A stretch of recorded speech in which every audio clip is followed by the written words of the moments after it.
산골짜기 외딴 과부집. 옛날 어느 마을에 여색을 좀 밝히는 선비가 살았다. 하루는 고개 넘어 친구 집 잔치에 갔다가 집으로 오는 길이었다. 술 한 잔에 발걸음이 느려 그만 해가 지고 컴컴한 저녁이 되고 말았다. 상강이 지난 계절이라 밤 공기가 몹시 싸늘하였다. 선비는 발길을 재촉했지만 가도 가도 시커먼 산골짜기엔 불빛이라곤 보이지 않는다. 식은땀을 닦으며 산허리를 돌자 멀리서 가느다란 불빛이 깜빡거리는 것이 보였다. 이제는 살았구나. 선비는 안도의 한숨을 내쉬며 내를 건너 갈대밭을 헤집고 살인문까지 다다랐다. 주인장 계시오. 문 좀 열어주시오. 선비의 고함에 안방 문이 열리고 젊은 여자가 나왔다. 이 밤중에 누구를 찾으러 오셨는지요? 친구 잔치집에 갔다가 집으로 가는 길손입니다. 해 떨어지기 전에 단양에 닿을 줄 알았는데 산속만 헤매다가 불빛을 보고 불고염치하고 찾아왔습니다. 길을 잘못 들었군요. 이 길로 30리만 가면 매포에 닿을 수 있습니다. 선비는 산길 30리를 또 걸어야 한다는 말에 부인 살려주십시오. 하룻밤 댁에서 유할 수 있도록 선처해 주십시오. 하고 통사정을 했다. 곤란합니다. 이 집엔 저 혼자 살고 있어서. 말끝을 무 썰듯이 싹둑 자르지 않아 선비가 또 울음 섞인 소리로 부탁입니다. 호환이 두렵습니다. 라고 하자 부인은 마당을 가로질러 살인문을 열어주었다. 그리고 여인은 선비에게 다짐을 받았다. 산골짝 외딴 집에 혼자 사는 과부라고 함부로 흑심을 품지 마십시오. 개 같은 사람이라면 제가 문을 열어주지 않았습니다. 부인, 안심하십시오. 저는 이날까지 하늘을 우러러 한 점 부끄러운 짓을 한 적이 없습니다. 건넌방 아궁이에 군부를 지피고 나서 부인이 부엌에서 밥상을 들고 왔다. 이 시간에 산길을 헤매다 왔으면 끼니도 못 챙겼을 것 같군요. 선비는 감격해서 목이 잠겼다. 그런데 저녁을 먹고 부인이 깔아준 이부자리에 눕자 잠이 오지 않는다. 비운 밥상을 들고 나가던 부인의 자태가 눈에 아른거리는 것이다. 선비는 자는 척하면서 여인이 있는 건너방 문 쪽을 쳐다보았다. 아직 불빛이 있는 것 보니 여인이 잠자리에 들지 않은 것 같았다. 선비의 심장이 요동질을 하고 있었다. 얼마나 시간이 흘렸을까? 선비는 도저히 참을 수가 없었는지 방문을 열고 여인이 있는 방으로 달렸다. 그러나 선비는 문 앞에서 갑자기 멈추더니 이렇게 말하였다. 나는 개 같은 사람이 아니야. 라고 하면서 마음을 억눌렸다. 선비는 마루를 건너 건넌방으로 들어가 누웠지만 두 눈은 말똥말똥하고 가슴은 콩닥콩닥하고 있었다. 마침 그때 부인이 안방 문을 열더니 마당 쪽을 한번 둘러보고는 다시 문을 닫았다. 선비는 또다시 심장이 콩닥콩닥하였다. 도저히 안 되겠다 싶어 건너 안방 문 앞에 쪼그리고 앉았다.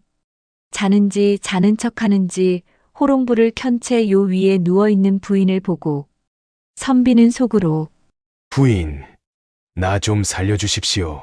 하며 안방 문을 살짝 당겼더니 문을 잠그지도 않았다. 아니야. 나는 개 같은 놈이 아니야. 선비는 밤새 그러다가 선잠에서 깨어나니 벌써 해가 중천 가까이 갔다. 부랴부랴 의관을 차려입고 담보찜을 메고 처마 밑에서 부인, 이 은혜는 잊지 않겠습니다. 하고 인사를 해도 안방에서는 대답조차 없었다. 살인문 닫는 소리가 들리자 살인문 밖으로 부인이 나와 한 줌의 소금을 획 뿌리며 한마디 뱉었다. 야, 이 개만도 못한 놈아! 도둑을 감동시킨 선비. 조선 후기의 문신이자 학자인 홍기섭이 젊은 시절에 있었던 유명한 일화가 하나 있었다. 당시 홍기섭은 아침을 먹고 나면 저녁 끼니를 걱정해야 할 정도로 궁핍하였지만 청렴하기론 감히 그를 따를 자가 없었다. 홍기섭이 참봉으로 임명되어서 종로구 개동의 윗마을에 살았는데 어느 날 그의 집에 도둑이 들었다. 집안에 들어온 도둑은 아무리 둘러봐도 훔쳐갈 만한 게 없자 솥단지라도 떼어가겠단 마음으로 부엌으로 향했다. 방 안에서 인기척 소리를 들은 홍기섭의 부인은 도둑이 부엌에 들어와 솥단지를 떼려고 한다며 남편에게 귓속말로 속삭이자 홍기섭은 그것을 떼어가려고 하는 것을 보니 우리보다 더욱 형편이 어려운 사람인 것 같소. 그냥 가져가도록 하십시다. 하면서 태연하게 다시 잠을 청했다. 부엌에 든 도둑은 솥단지를 떼가려고 솥뚜껑을 열어보니 한동안 밥을 해먹은 흔적이 보이지 않았다. 갑자기 집주인이 측은하고 가엾단 생각을 하게 된 도둑은 낮에 다른 데서 훔친 7냥의 엽전 꾸러미를 솥단지 속에 넣어두고 나왔다. 이튿날 아침에 홍기섭의 부인이 부엌에 들어가 보니 떼어간 줄로만 알았던 솥단지가 제자리에 있을 뿐만 아니라 솥안에 누런 엽전까지 들어있는 것이었다. 부인은 이는 필시 하늘이 우리 부부를 불쌍히 여겨서 내려준 것이 분명하니 우선 뗄나무와 식량이며 고기를 사면 어떠냐고 남편에게 묻자 홍기섭은 정색을 하면서 아내를 나무라는 것이었다. 이게 어찌 하늘이 내려준 것이겠소? 이 돈은 틀림없이 잃어버린 자가 있을 터이니 돈의 주인이 나타나기를 기다렸다가 돌려주는 게 좋겠소. 돈을 잃어버린 사람은 빨리 와서 찾아가기 바란다고 방을 써서 대문에 붙였다. 이윽고 해가 질 무렵이 되어 지난밤 그 도둑이 선빈의 집의 동정도 살펴볼 겸 왔다가 대문에 써붙인 글을 보고 이상한 생각이 들어 홍기섭 부인에게 물었다. 이 집이 누구 댁이오? 홍참봉대기요. 라고 대답하자 다시 도둑이 저기 대문에 써붙인 글은 무슨 뜻이오? 이에 부인은 그간의 이야기를 소상히 알려주자 도둑은 무엇인가를 결심을 한 듯 홍참봉을 만나 뵙기를 청하였다. 홍기섭을 만난 도둑은 바닥에 엎드려 공손하게 절을 올리고 자신이 어젯밤에 들렸던 도둑임을 밝혔다. 남의 집 솥안에 돈을 잃어버릴 사람이 어디에 있겠습니까? 라면서 자신이 돈을 놓고 가게 된 사연을 자세히 설명하고 정중하게 돈을 받아줄 것을 청하였다. 그러자 홍기섭은 나의 물건이 아닌데 어떻게 갖겠는가? 당장 가져가기 바라네. 라며 완강히 거절하였다. 도둑은 오늘 비로소 양반다운 양반을 보았다며 앞으로 절대 도둑질을 하지 않겠다고 맹세하여 도둑질 습관을 고치고 홍참봉의 하인이 되기를 자청했다. 이 같은 인연으로 인하여 홍기섭과 도둑은 서로 상부상조하며 서로의 가세를 불려갔다. 이후에 홍기섭의 손녀가 헌종의 계비가 되었고 아들 홍재룡은 익풍부원군이 되었다. 홍기섭 또한 벼슬이 공조판서에 이르렀고 유씨성을 가졌던 도둑 역시 많은 덕을 쌓아서 유군자로 불리게 되었다.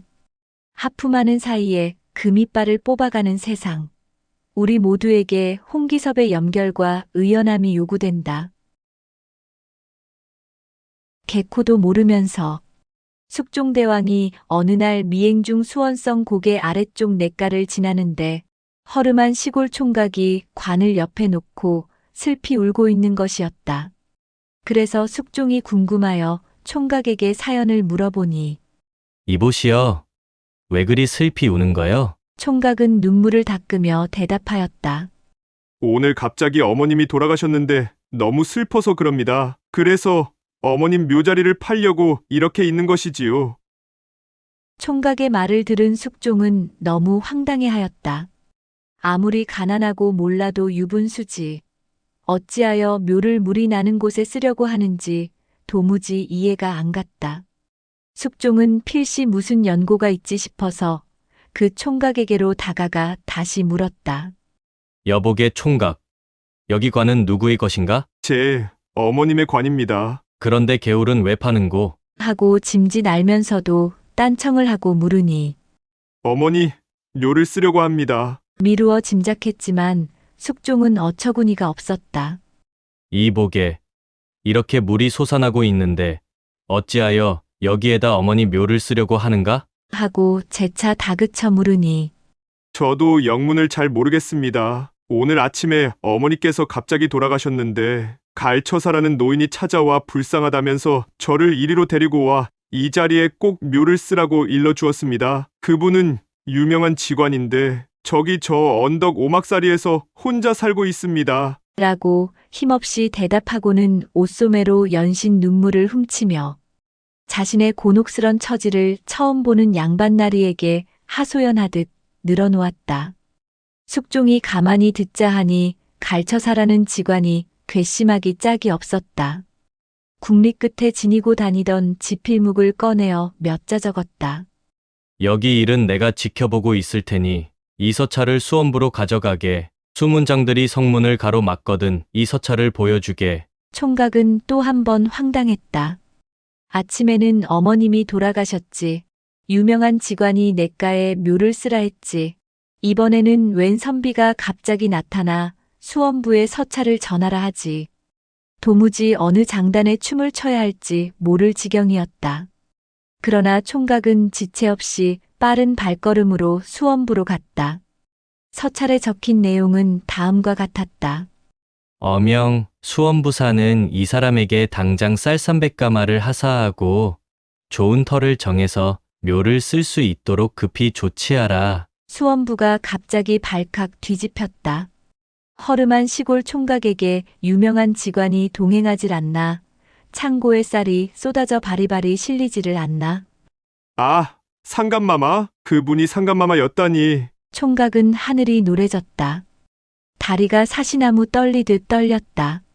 냇가에서 자기 어머니 시신을 지키고 서 있을 상감마마를 생각하니 황송하기가 이루 말할 수 없었다. 기쁨보다는 두려움과 놀라움에 몸둘 바를 몰랐다. 한편 숙종은 총각이 수원부로 떠난 뒤 괘씸한 갈처사라는 자를 단단히 혼을 내주려고 총각이 가르쳐준 대로 가파른 산마루를 향해 올라갔다.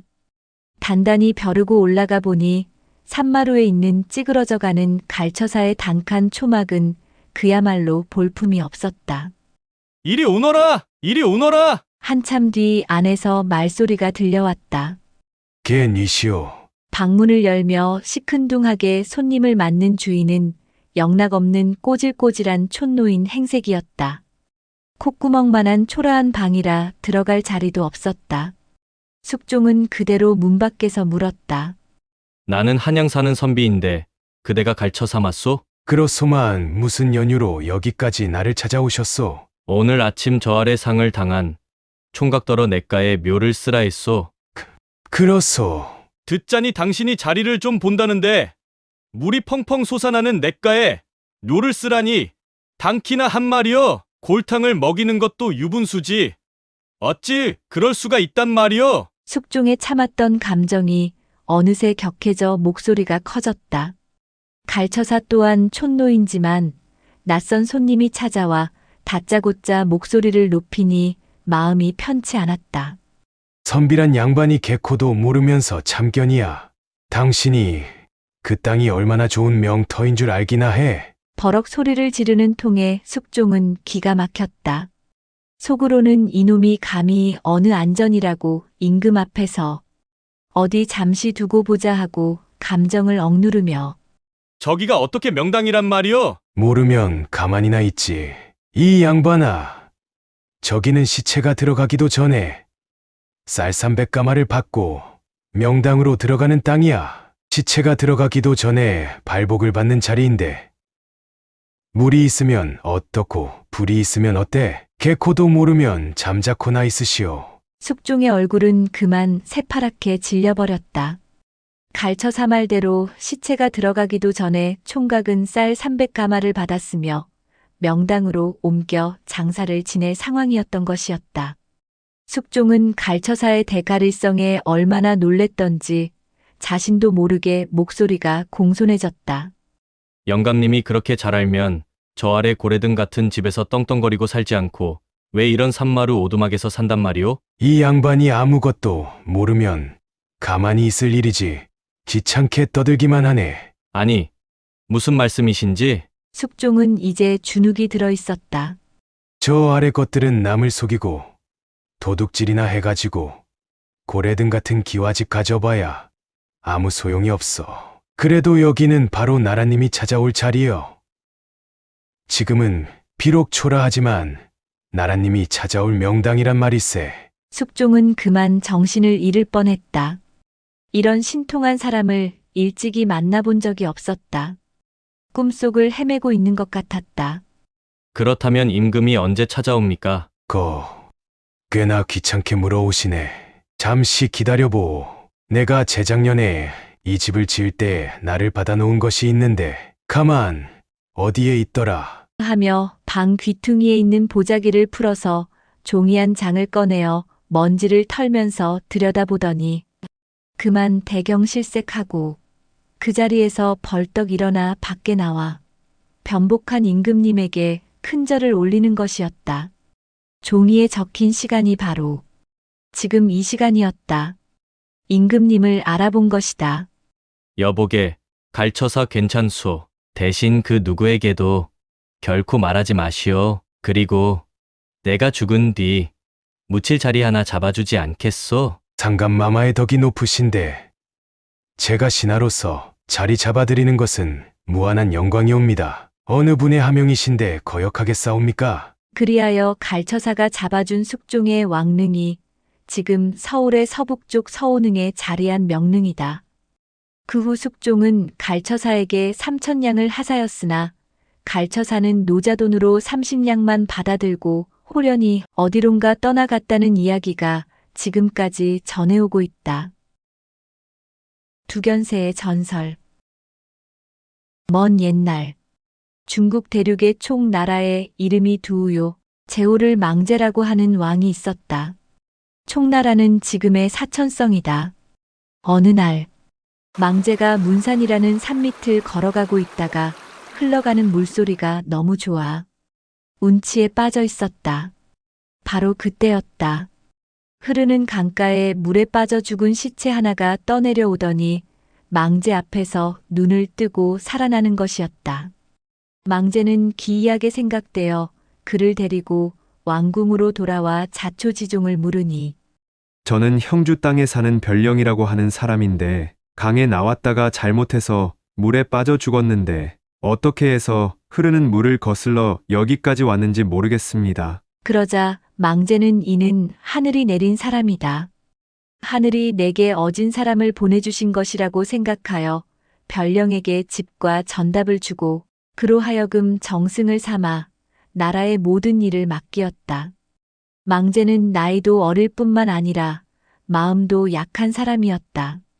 이것을 본 별령은 은연중 불충한 마음을 품고 망제의 좌우에 있는 대신이며 하인까지 모두 매수하여 자기의 신복으로 만들고 정권을 휘둘렀다.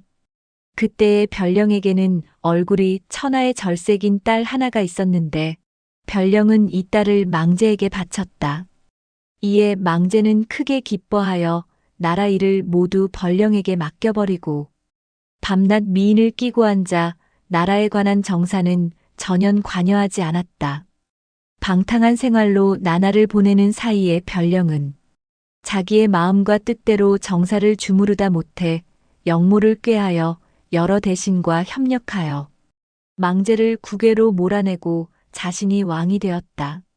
망제는 하루아침에 나라를 빼앗기고 쫓겨나 그 원통함을 참을 수 없었다. 그리하여 그는 죽어서 두견이라는 새가 되어 밤마다 부려기를 부르짖어 목구멍에서 피가 나도록 울었다. 후일 사람들은 그를 원조라고도 하고 두우라고도 하며 귀촉도 혹은 망제온이라 하여 망제의 죽은 넋이 화해서 된 것이라고 하였다. 이를 다른 말로는 귀촉도, 망제온, 소쩍새, 부려기, 자규라 한다. 선비와 산중의 미녀. 옛날 어느 시골 마을에 어떤 선비 하나가 살고 있었다. 글을 많이 읽어 삼강오륜 인의예지를 다 익혔으나 살기가 무척 어려웠다. 벼슬을 못하여 녹을 받지 못하는 데다 배운 게 글 읽는 일뿐이라. 농사든 장사든 아무것도 못하니 살림이 기울 수밖에 없었다. 물려받은 재산이 다 떨어지니 얻어먹지 않으면 굶어 죽을 지경이 되고 말았다. 그때 함께 글을 배운 친구 하나가 과거에 급제해서 한양에서 벼슬살이를 하고 있었다. 그 사람이 언젠가 말하기를 살기 어렵거든 우리 집에 와서 쌀이라도 갖다 먹고 해라. 했던 참이었다. 이 선비가 먹고 살 방도가 없으니 그 말만 믿고서 한양으로 친구를 찾아가는 판이다. 한양까지 집신을 신고 걸어서 가려니 몇 날 며칠이 걸릴지 모를 일이었다. 쉬지 않고 간다고 가다 보니 어느 날 그만 인가도 없는 산골짜기 속에서 날이 저물고 말았다. 아이고, 이거 큰일 났구나. 깜깜한 가운데 길을 잃고서 한참을 헤매다 보니 멀리서 불빛이 깜빡인다. 어찌나 반가운지 숨을 헐떡이면서 찾아가고 보니 꽤나 그럴싸한 기와집이다. 문을 두드려 주인을 부르자 뜻밖에도 천하절색 예쁜 여자가 나오는 것이었다. 웬 선비 양반이 이 밤중에 웬일이신가요? 그러자 선비가 사정 얘기를 하면서 하룻밤 묵어가게 해달라고 청했다. 집에 저 혼자뿐이니 어쩔까 모르겠네요. 하여간 이 밤중에 다른 데 가시지도 못할 테니 안으로 들어오세요. 여자가 안으로 안내해서 방을 정해주더니 조금 있다가 시장하실 테니 좀 드세요. 하면서 음식을 차려오는데 근래에 먹어보지 못한 진수성찬이었다. 이상하군. 이 산속에서 어찌 이런 만반진수를. 의심이 갔지만 워낙 배가 고팠던지라 앞뒤 가릴 것 없이 맛있게 먹는 것이었다. 먹고 나서 궁금증이 나서 여인한테 말을 걸어보았다. 부인, 혼자 계신 집에서 이리 대접을 받으니 송구합니다. 그런데 이 깊은 산 중에 왜 혼자 사시는지요? 자식도 하나 남기지 못하고 서방이 돌아가시니 세상만사가 다 싫어져서 그냥 산속으로 숨어들었답니다. 하면서 한숨을 쉬는 것이었다. 다음 날 선비가 길을 떠나려고 하니 여인이 소매를 붙잡으면서 이것도 인연이라고 어렵게 찾아오신 터인데 하루만 더 쉬다가 가시지요. 어째 보내기가 싫습니다. 그렇게 간절히 만류하자 선비는 그만 마음이 동해서 갈 길도 있고 그 집에 주저앉고 말았다. 하루 종일 편안히 쉬면서 진수성찬을 대접받고는 밤이 되어 한 이불 속에 들어가니 모든 것이 꿈만 같았다. 한번 그렇게 정을 나누고 보니 발걸음이 떨어지지 않아서 하루 이틀 더 묵는다는 게 어느새 달포가 지나고 말았다. 그제서야 선비가 정신이 번쩍 들어서 이거 큰일 났구나. 우리 집 식구들이 다 굶어 죽게 되지 않았는가. 정신을 차려야 해. 선비는 여인더러 이제 그만 가보겠다고 하니 여인이 벌써 다 알고 있다는 듯이 말을 하였다. 아무 걱정 말고 더 쉬다 가세요.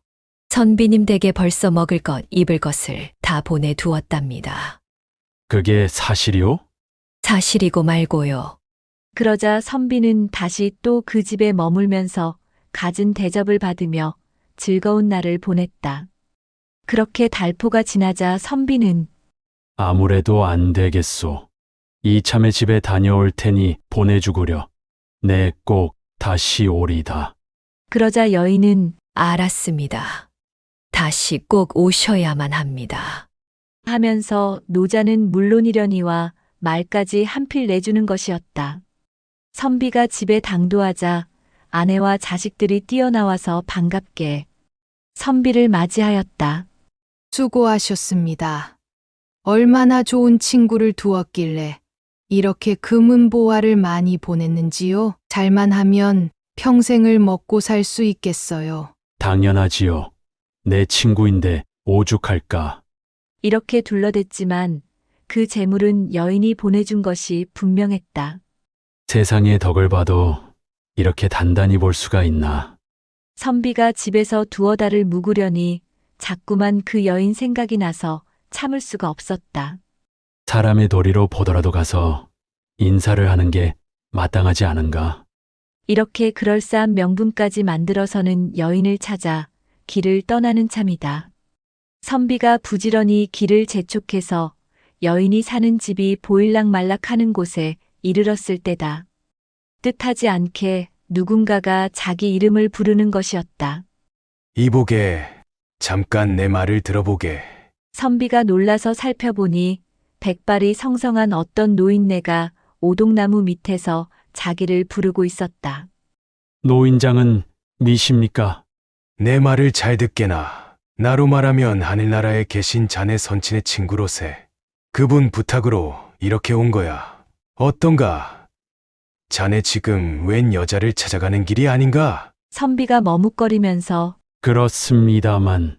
자네 아주 큰일 날 뻔했어. 그렇게 모른단 말인가? 그 여자는 사람이 아니라 욕이야. 천년 묵은 구렁이가 둔갑한 거란 말일세. 지금 자네가 가면 잡아먹으려고 준비하고 있는 중이야. 믿기지 않거든 내 하라는 대로 해보게. 그 집의 당도에서는 문으로 들어가지 말고 살짝 뒷담을 넘어 들어가 방안을 엿보란 말이야. 그러면 사실을 깨닫게 될 거야. 그런 다음에는 어떻게 해야 하지요? 방법은 한 가지뿐이야. 그 여자가 밥상을 차려오거든 밥을 한술 떠서 입에 물었다가 여자를 향해 확 뱉어버리라고. 그렇게 해야만 죽음을 면할 수 있어. 명심하게. 그 말을 남기고는 백발 노인은 온데간데 없이 사라지는 것이었다. 여자의 집에 당도한 선비는 문 앞에서 잠깐 망설이다가 집 뒤로 돌아가 살짝 담을 넘었다. 손가락에 침을 발라 문구멍을 뚫고서 안을 들여다보니 아니나 다를까 커다란 구렁이 굼실굼실 서려 있었다. 선비는 그만 오금이 다 저려왔지만 마음을 단단히 다잡고는 다시 담을 넘어 대문으로 와서 문을 두드려 주인을 찾았다. 그랬더니 그때 그 여인이 손을 잡으면서 반갑게 맞이하였다. 오셨군요. 어서 들어가시지요. 선비가 방에 앉아 기다리자니 여인이 전처럼 진수성찬을 차려서 내오는 것이었다.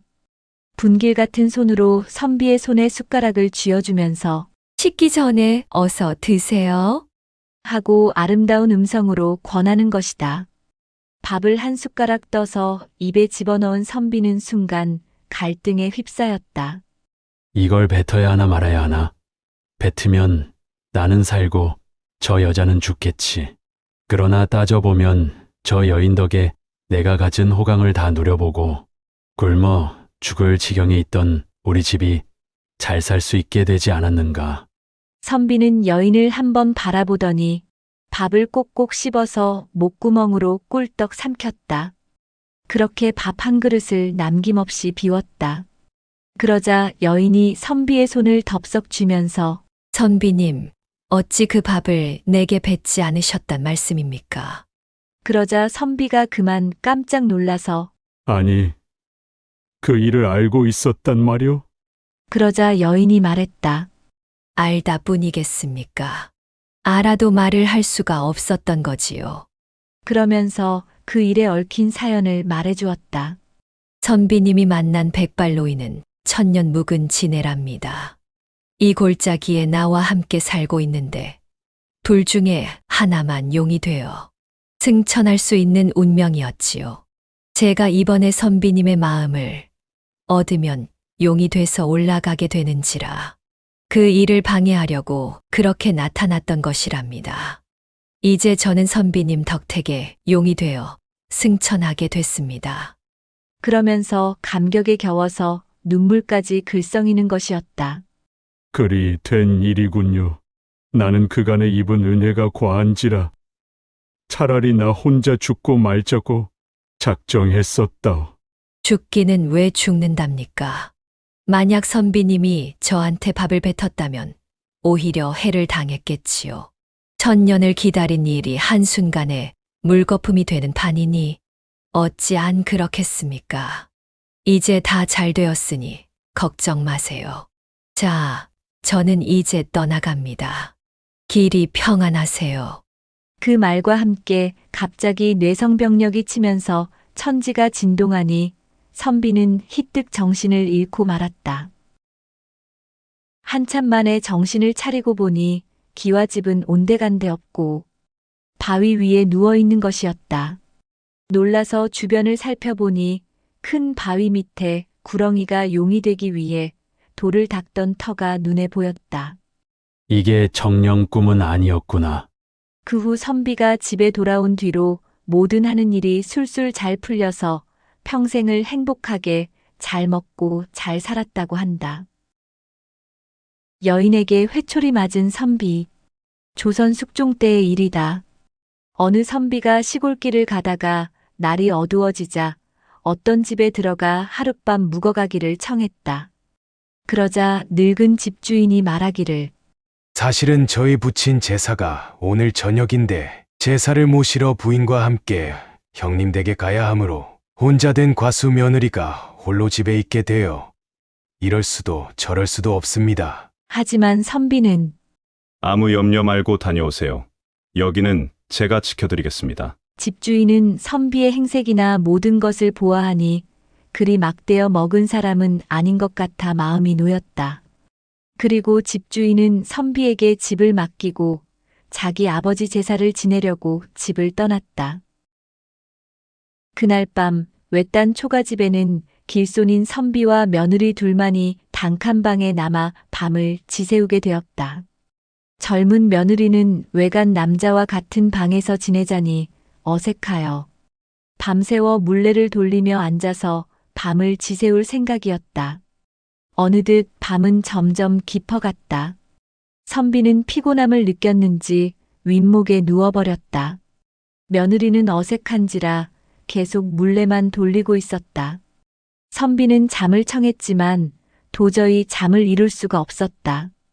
이 야심한 밤에 낯선 여인과 한 방에 있자니 온갖 생각이 떠오르는 것이었다.